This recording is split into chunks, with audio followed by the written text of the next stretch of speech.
Microsoft चेतावनी दे रहा है कि चीन आई पर हावी हो रहा है। एप्पल ने आधिकारिक तौर पर गूगल के जेमिनाई को अगले सिरी युग के लिए चुना है। एंथ्रोपिक ने क्लॉड को एक एजेंट फीचर दिया है जो सचमुच आपके मैक फाइलों के अंदर काम कर सकता है। मैनेस ने एक ऐसा फीचर लॉन्च किया है जो वास्तविक बातचीत को कार्यों और डिलीवरेबल्स में बदल देता है। एक एक्स ने अपने नियो रोबोट प्लेटफॉर्म को एक विश्व मॉडल के साथ अपग्रेड किया है जो वीडियो रोलआउट के माध्यम से क्रियाओं का अनुमान लगाता है। और गूगल ने आई कॉमर्स में सबसे बड़ी ताकत वाले कदमों में से एक को छोड़ दिया, एक सार्वभौमिक मानक, ताकि आई एजेंट खुदरा विक्रेताओं और भुगतान प्रणालियों से उत्पाद खरीद सके। ये सभी एक ही भविष्य के टुकड़े हैं। तो चलिए इसके बारे में बात करते हैं। ठीक है, माइक्रोसॉफ्ट की चेतावनी से शुरू करते हैं क्योंकि यह बाकी सभी चीजों को फ्रेम करता है। माइक्रोसॉफ्ट का कहना है, हाँ, पश्चिम अभी भी premium I stuff, enterprise software, cloud infrastructure, high and सेवाओं में सबसे आगे है, लेकिन पश्चिम के बाहर चीन तेजी से आगे बढ़ रहा है और यह इस तरह से हो रहा है कि पश्चिमी कंपनियां इसे नजरअंदाज नहीं कर सकती हैं। और यह किसी ब्लॉगर की राय नहीं है, यह माइक्रोसॉफ्ट की बात है। पृथ्वी की सबसे बड़ी आई कंपनियों में से एक,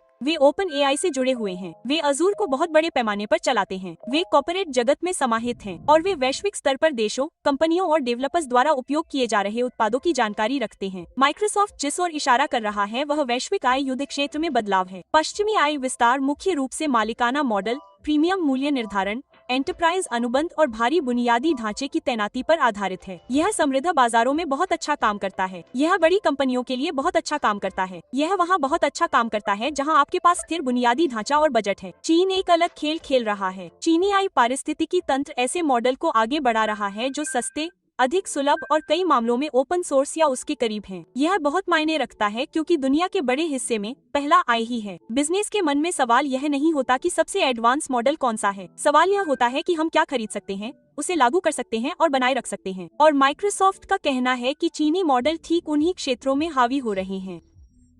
अफ्रीका, पूर्वी यूरोप और लैटिन अमेरिका के बाजारों में एक बड़ा उदाहरण डीप सीक है। माइक्रोसॉफ्ट का कहना है कि डीप सीक के लैंग्वेज मॉडल का उन क्षेत्रों में बहुत ज्यादा इस्तेमाल हो रहा है। कुछ बाजारों में चीनी मॉडल अब आई इंटरेक्शन का एक बड़ा हिस्सा है, कभी कभी पश्चिमी पेशकशों से भी ज्यादा। अब चाहे आप इस आइडिया को पसंद करें या न करें, यही इसे इतना महत्वपूर्ण बनाता है। इसे अपनाना इकोसिस्टम लॉक इन बन जाता है। अगर डेवलपर्स, यूनिवर्सिटी, स्टार्टअप और बिजनेस एक खास स्टैक के इर्द गिर्द निर्माण करते हैं तो वह स्टैक सालों तक डिफॉल्ट बन जाता है। यही कारण है कि शुरुआती इंटरनेट इंफ्रास्ट्रक्चर मायने रखता है, यही कारण है कि मोबाइल ओएस वह मायने रखता है और यही कारण है कि क्लाउड प्रोवाइडर को अपनाना मायने रखता है। माइक्रोसॉफ्ट मूल रूप से चेतावनी दे रहा है कि पश्चिमी देशों के बाहर चीनी आई डिफॉल्ट बन सकता है, मुख्यतः क्योंकि यह किफायती और एक्सेस करने में आसान है। और वे इससे भी आगे जाते हैं। वे कहते हैं कि चीन की प्रगति केवल एक शानदार स्टार्टअप स्टोरी नहीं है, यह पूरी मशीन, सरकारी समर्थन, डिजिटल इंफ्रास्ट्रक्चर में भारी निवेश और नवाचारों को जल्दी और सस्ते में बढ़ाने पर केंद्रित रणनीति। चीन को अपने विशाल घरेलू बाजार से भी फायदा होता है, जिससे कंपनियों को प्रयोग करने और बढ़ने का मौका मिलता है। इसलिए पश्चिमी देश एक कंपनी से मुकाबला नहीं कर रहे हैं, वे एक समन्वित पारिस्थितिकी तंत्र से मुकाबला कर रहे हैं जो बड़े पैमाने पर काम कर सकता है। लेख में कुछ विश्लेषकों द्वारा आई नवाचार के 6 छोटे ड्रैगन कहे जाने वाले संदर्भ का भी उल्लेख किया गया है। यह मूल रूप से चीनी फर्मों के समूह का संक्षिप्त रूप है जो ऐसे मॉडल और उपकरण विकसित कर रहे हैं जो पश्चिमी विकल्पों को टक्कर दे सकते हैं और जिन्हें राज्य का समर्थन और भारी गति प्राप्त है। माइक्रोसॉफ्ट के नजरिए से यह एक निवेशक की कहानी भी बन जाती है, क्योंकि अगर चीनी आई उभरते बाजारों पर हावी हो जाता है तो पश्चिमी तकनीकी कंपनियों को अंतर्राष्ट्रीय स्तर पर विकास की कठिन परिस्थितियों का सामना करना पड़ता है। उभरते बाजार अतिरिक्त नहीं हैं, वे विकास के इंजन हैं। क्लाउड, शैश, एंटरप्राइज इंफ्रास्ट्रक्चर, ये सभी वैश्विक स्तर पर फैलते हैं। अगर पश्चिमी मॉडल और प्लेटफॉर्म उन क्षेत्रों में प्रभाव खो देते हैं तो आप ग्राहक खो देते हैं, आप डेटा फ्लाईव्हील खो देते हैं, आप डेवलपर पारिस्थितिकी तंत्र खो देते हैं और अंततः आप बाजार हिस्सेदारी खो देते हैं। इसलिए माइक्रोसॉफ्ट इस चेतावनी को आई शेयरों और वैश्विक बाजारों से जोड़ता है। माइक्रोसॉफ्ट, अल्फाबेट, अमेज़न और अन्य आई लीडर्स पर नजर रखने वाले निवेशक वैश्विक अपनाने के पैटर्न को देखने की जरूरत है, सिर्फ सिलिकॉन वैली के प्रचार पर नहीं। और माइक्रोसॉफ्ट ने पश्चिम के सामने आने वाली चुनौतियों के बारे में भी बताया है। लागत और पहुंच, प्रतिभा पाइपलाइन में शोध फंडिंग और क्रॉसओवर परिनियोजन को प्रभावित करने वाले विनियमन, निर्यात नियंत्रण और डेटा प्रतिबंध कुछ क्षेत्रों में पश्चिमी प्रभाव को और भी धीमा कर सकते हैं। तो यह माइक्रोसॉफ्ट की चेतावनी है। एआई रेस अब सिर्फ एक लैब प्रतियोगिता नहीं रह गई है, यह भू राजनीतिक बुनियादी ढांचे की प्रतिस्पर्धा बन रही है। और यह एप्पल के कदम की ओर बिल्कुल सही है, क्योंकि एप्पल की घोषणा मूल रूप से इस बात का प्रमाण है कि पश्चिम के अंदर भी एआई एक गठबंधन खेल में बदल रहा है। एप्पल ने आधिकारिक तौर पर एप्पल के एआई फीचर्स को पावर देने के लिए गूगल के साथ एक बहुवर्षीय साझेदारी की घोषणा की, जिसमें एक प्रमुख सिरी अपग्रेड भी शामिल है। तो हाँ, एप्पल ने जेमिनाई को चुना। उन्होंने मूल रूप से कहा कि सावधानी पूर्वक मूल्यांकन के बाद गूगल का एआई एप्पल फाउंडेशन मॉडल के लिए सबसे सक्षम आधार प्रदान करता है और यह हल्की प्रशंसा नहीं है। एप्पल कह रहा है, हम क्षेत्र का आकलन करते हैं और जेमिनाई आधार परत है। इस साझेदारी का मतलब है कि जेमिनाई मॉडल और गूगल क्लाउड तकनीक एप्पल फाउंडेशन मॉडल की अगली पीढ़ी और भविष्य के एप्पल इंटेलिजेंस फीचर को आधार देंगे। अपग्रेडेड सीरी 2026 के आखिर में आने की उम्मीद है और एप्पल इंटेलिजेंस डिवाइस पर और एप्पल के प्राइवेट क्लाउड कंप्यूट इंफ्रास्ट्रक्चर के जरिए चलता रहेगा, जबकि वे इंडस्ट्री लीडिंग प्राइवेसी स्टैंडर्ड को बनाए रखेंगे। इसलिए एप्पल अपनी पहचान बरकरार रखने की कोशिश कर रहा है। वे अभी भी प्राइवेसी चाहते हैं, वे अभी भी लोकल प्रोसेसिंग चाहते हैं, वे अभी भी कड़ा नियंत्रण चाहते हैं, लेकिन बुनियादी स्तर पर वे गूगल के मॉडल और क्लाउड स्टैक पर निर्भर हैं। वित्तीय शर्तों का खुलासा नहीं किया गया था, लेकिन ब्लूमबर्ग ने पहले बताया था कि एप्पल ने गूगल एआई एक्सेस के लिए सालाना लगभग 1 बिलियन का भुगतान करने पर चर्चा की थी। हालांकि यह आंकड़ा पुष्टि नहीं हुआ है। इससे आपको इस रिश्ते के पैमाने का अंदाजा हो जाता है। यह फीचर पार्टनरशिप नहीं है, यह इंफ्रास्ट्रक्चर है। और यह और भी दिलचस्प हो जाता है क्योंकि एप्पल पहले से ही जटिल प्रश्नों के लिए सिरी और एप्पल इंटेलिजेंस में ओपनआई के चैट जीपीटी को एकीकृत करता है। एप्पल ने सीएनबीसी को बताया कि वे उस समझौते को नहीं बदल रहे हैं, इसलिए वे ओपनआई को रिप्लेस नहीं कर रहे हैं, वे वास्तव में प्रदाताओं को स्टैक कर रहे हैं। यह वास्तव में महत्वपूर्ण है अंतर। जेमिनी एप्पल के बुनियादी मॉडल और नेक्स्ट सिरी क्षमता को सशक्त बनाने में मदद करेगा, जबकि ओपन एआई कुछ खास तरह की क्वेरी के लिए एकीकृत रहेगा। एप्पल मूल रूप से सिरी और एप्पल इंटेलिजेंस के अंदर एक आई रूटिंग सिस्टम बना रहा है। इस डील के इर्द गिर्द का संदर्भ भी अजीब है। अल्फाबेट ने हाल ही में 2019 के बाद पहली बार मार्केट कैप में एप्पल को पीछे छोड़ दिया है, जो निवेशकों के लिए एक बड़ा प्रतीकात्मक क्षण है कि भविष्य में कौन जीत रहा है। साथ ही गूगल और एप्पल के बीच लंबे समय से चली आ रही सर्च डील जांच के दायरे में है, क्योंकि अमेरिकी जिला न्यायाधीश अमित मेहता ने फैसला सुनाया है कि गूगल के पास ऑनलाइन सर्च और संबंधित विज्ञापन में अवैध एकाधिकार है। सितंबर 2025 में उन्होंने गूगल को क्रोम या एंड्रॉइड को बेचने की आवश्यकता नहीं बताई। इसलिए गूगल अभी भी अपने पारिस्थितिकी तंत्र पर कायम है, लेकिन नियामक स्पष्ट रूप से उन पर नजर रख रहे हैं। तो यहाँ हैरान करने वाली बात है, उस दबाव के बावजूद गूगल एआई के माध्यम से एप्पल पारिस्थितिकी तंत्र में अपनी पहुंच बढ़ा रहा है। एप्पल का कहना है कि सिरी प्रतिदिन 2 बिलियन से अधिक सक्रिय उपकरणों पर 1.5 बिलियन अनुरोधों का समाधान करता है। यह वितरण पागलपनपूर्ण है। जेमिनी के वहां उतरने से वितरण गुणक हो जाता है। गूगल अपने माध्यम से कभी भी ऐसा नहीं कर सकता, केवल एप्स। और एक और परत है, एप्पल ने एंथ्रोपिक का मूल्यांकन किया और गूगल को चुना। ब्लूमबर्ग ने पहले कहा था कि निर्णय वित्तीय शर्तों पर भारी पड़ा, और अब आधिकारिक बयान गूगल की जीत की पुष्टि करता है। अब जबकि एप्पल और गूगल एक गठबंधन में हैं, एंथ्रोपिक एआई एजेंटों को आपके वास्तविक कंप्यूटर में कहीं अधिक अंतरंगता से जोड़ रहा है। एंथ्रोपिक ने क्लाउड मैक ओएस ऐप में निर्मित सहकार्य का अनावरण किया। यह अभी क्लाउड मैक ग्राहकों के लिए एक शोध पूर्वावलोकन है।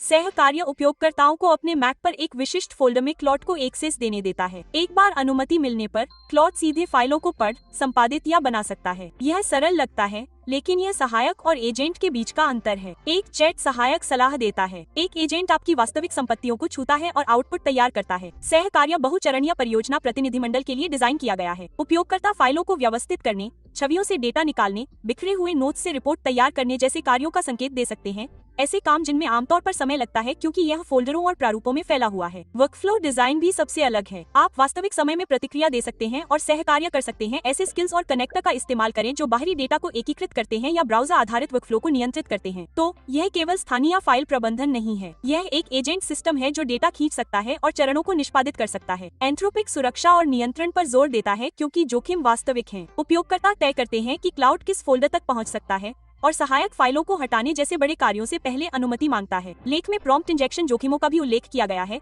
जो बाहरी सामग्री को पढ़ने वाले एजेंटों के लिए एक वास्तविक समस्या है। एक दुर्भावनापूर्ण दस्तावेज या वेब पेज ऐसे निर्देश इम्बेड कर सकता है जो एजेंट को हाईजैक करने का प्रयास करते हैं। अभी यह सुविधा अमेरिका में मैक ओएस तक सीमित है और बाद में इसे विंडोज और सिंक सुविधाओं तक विस्तारित करने की योजना है। अब मनीष आपके डेस्कटॉप से भी अधिक सार्वभौमिक कुछ करने का लक्ष्य बना रहा है। वास्तविक बातचीत। मैनस ने मीटिंग मिनट लॉन्च किए, एक ऐसा फीचर जो आमने सामने की बातचीत को एक्शन पॉइंट में बदलने के लिए डिजाइन किया गया है। और ऑनलाइन मीटिंग पर ध्यान केंद्रित करने वाले बहुत सारे ट्रांसक्रिप्शन टूल के विपरीत, यह विशेष रूप से भौतिक मीटिंग के लिए है। यह ऑनलाइन कॉन्फ्रेंस ऑडियो को कैप्चर नहीं करता है। यह आमने सामने की चर्चाओं, साक्षात्कारों और वास्तविक दुनिया की बातचीत के लिए डिजाइन किया गया है। मीटिंग मिनट वास्तविक समय में चर्चाओं को रिकॉर्ड करता है और फिर संरचित आउटपुट देता है।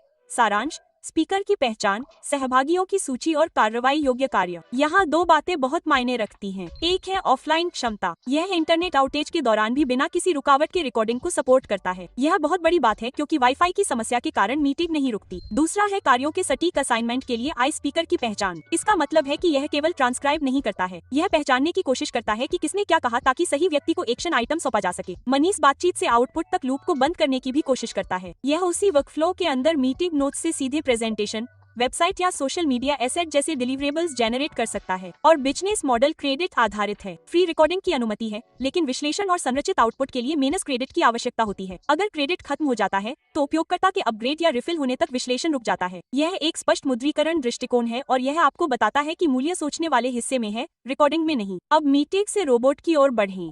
X टेक्नोलॉजीज ने अपने नए video pre trend world model 1XWM को अपने नियो रोबोट प्लेटफॉर्म में एकीकृत किया। पारंपरिक रोबोटिक्स अक्सर बड़ी संख्या में क्रेडिट पर निर्भर करता है। रोबोट के प्रदर्शन के घंटे, आप रोबोट को काम करते हुए रिकॉर्ड करते हैं, उन पर प्रशिक्षण देते हैं, हमेशा दोहराते रहते हैं। यह धीमा और महंगा है। 1XWM internet scale video pre training का उपयोग करता है जिसमें आत्मकेंद्रित मानव और रोबोट डेटा शामिल है। आत्मकेंद्रित डेटा का अर्थ है प्रथम व्यक्ति परिप्रेक्ष्य, वस्तुओं को हिलाने या हेरफेर करने के दौरान मानव या रोबोट का दृष्टिकोण। Model text condition video rollout उत्पन्न करके रोबोट क्रियाओं का अनुमान लगाता है, फिर उन्हें व्युत्क्रम गतिकी मॉडल के माध्यम से गति आदेशों में बदल देता है। इसलिए आई केवल देख ही नहीं रहा है, यह पूर्वानुमान लगा रहा है कि कौन सी क्रिया भविष्य के दृश्य परिणामों की ओर ले जाती है, फिर उसे नियंत्रण में बदल देता है। रीढ़ की हड्डी एक 14 पैरामीटर जेनरेटिव वीडियो मॉडल है जिसे नियो के ह्यूमनॉइड अवतार के लिए ठीक से ट्यून किया गया है। वर्तमान में अनुमान लगाने में प्रति रोल आउट लगभग 11 सेकंड लगते हैं। यह विलंबता सार्थक है और यह दिखाती है कि वर्तमान में तकनीक कहाँ है। यह अभी तक तत्काल प्रतिवर्ती स्तर की स्वायत्ता नहीं है,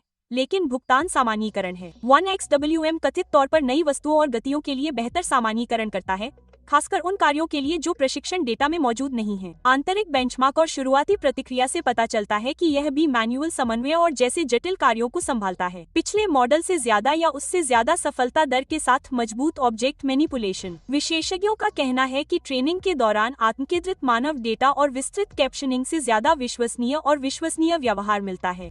X ने वर्डा के क्लाउड इंफ्रास्ट्रक्चर विशेषज्ञों के साथ मिलकर अनुमान की गति को अनुकूलित किया है ताकि विलंबता कम हो और क्षमताएं बढ़ें। शुरुआती रिलीज चुनिंदा उपयोगकर्ताओं के लिए ट्रायल के लिए सीमित है और सत्यापन के बाद इसे व्यावसायिक रूप से लॉन्च किया जाएगा।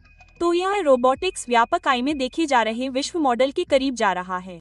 भविष्य की भविष्यवाणी करें, कार्य योजना बनाएं, फिर निष्पादित करें। और अब गूगल AI कॉमर्स के छिपे हुए इंफ्रास्ट्रक्चर के साथ आया है। गूगल ने आधिकारिक तौर पर घोषणा की है कि वह आई कॉमर्स चरण में प्रवेश कर रहा है जहां आई उपयोगकर्ता की ओर से कार्य करता है। और मुख्य घोषणा यूनिवर्सल कॉमर्स प्रोटोकॉल UCP है। यह एक नया खुला मानक है जिसे आई एजेंटों, व्यवसायों और भुगतान प्रणालियों के बीच बातचीत के लिए एक सामान्य भाषा प्रदान करने के लिए डिजाइन किया गया है। गूगल ने इसे शॉपिफाई, वॉलमार्ट, टारगेट और ईबे जैसे प्रमुख उद्योग खिलाड़ियों के सहयोग से विकसित किया है। UCP मौजूदा प्रोटोकॉल जैसे एजेंट भुगतान प्रोटोकॉल AP2 और मॉडल संदर्भ प्रोटोकॉल MCP के साथ संगत है। यह संगतता मायने रखती है क्योंकि इसका मतलब है कि यह मौजूदा पारिस्थितिकी प्रणालियों में प्लग कर सकता है, साफ सुथरे बदलाव के लिए मजबूर करने के बजाय। सबसे पहले व्यावहारिक तौर पर गूगल के आई सर्च मोड और जेमिनी ऐप में सीधे भुगतान की सुविधा दी जा रही है। अमेरिका के उपयोगकर्ता गूगल वॉलेट या पेपाल से भुगतान और डिलीवरी की जानकारी का इस्तेमाल करके उत्पादों की खोज करते हुए चुनिंदा खुदरा विक्रेताओं से उत्पाद खरीद सकेंगे। खुदरा विक्रेता आधिकारिक विक्रेता बना रहेगा और एकीकरण को अनुकूलित करने की क्षमता बरकरार रखेगा। और गूगल की योजना इस सुविधा को वैश्विक स्तर पर बढ़ाने और आने वाले महीनों में लॉयल्टी कार्यक्रमों के लिए समर्थन जोड़ने की है। गूगल ब्रांड और ग्राहकों के बीच सीधे संपर्क के लिए बिजनेस एजेंट भी लॉन्च कर रहा है। यह एक वर्चुअल शॉपिंग असिस्टेंट है जो सीधे खोज परिणामों में ब्रांड के कॉर्पोरेट स्टाइल में पूछताछ का जवाब देता है। पहले चरण में लोज, रीबॉक और पोस्टमार्क जैसे ब्रांड शामिल हैं। और यह बड़ी तस्वीर है। गूगल प्रोटोकॉल स्तर पर आई खरीदारी को मानकीकृत करने की कोशिश कर रहा है जो जेमिनी और आई सर्च में समाहित है और व्यवसायों को परिणामों के अंदर एजेंट इंटरफेस देता है। यह एक बुनियादी कदम है, सिर्फ एक सुविधा नहीं। ठीक है, आज के लिए बस इतना।